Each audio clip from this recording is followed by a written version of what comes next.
My documentary is about family and how stories are passed down generation through generation.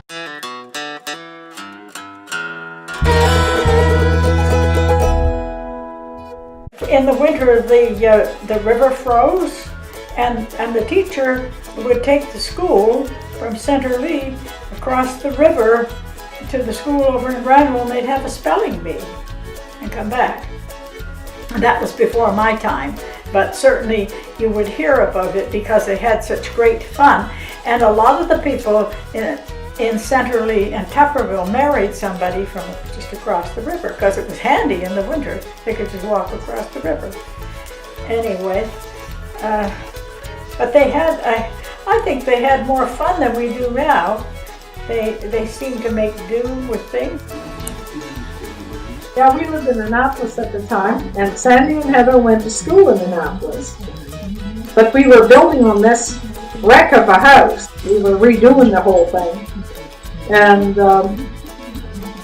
but first we had some carpenters in to just sort of rough things in, but after that we built everything because we didn't think we could do it then. Well, we could have, but we didn't think we could. Anyway, let's see, okay, so everything had to be Grampy's way.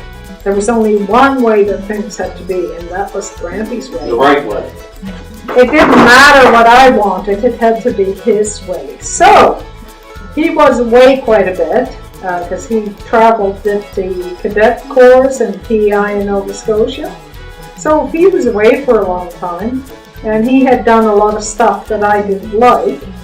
I would rip it all out and rebuild it the way I wanted. Well, before we had tractors, you had to have something to pull the equipment around. And oxen were good because you could use them for beef, and you could use them for the cows that they came from. You could use for milk, and they just fit in. They could do all kinds of things. They were very versatile.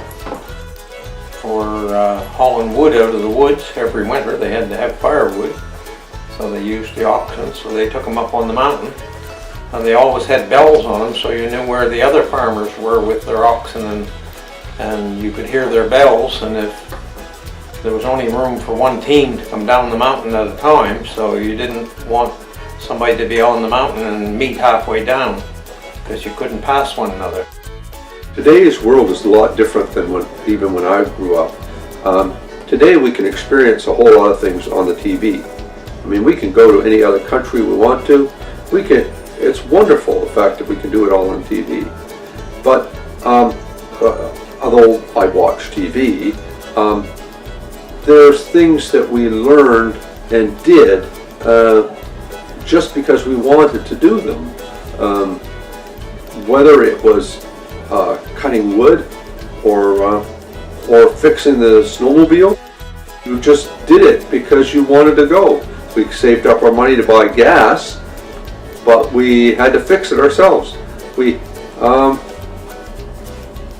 also learned that the work that needed to be done, if we could dilly-dally all day and get nothing done, but the faster we got it done, the more time there was either to go swimming or do something else, to go for a bike ride to see your buddy, or maybe even to pick blueberries and be able to sell them to somebody for money.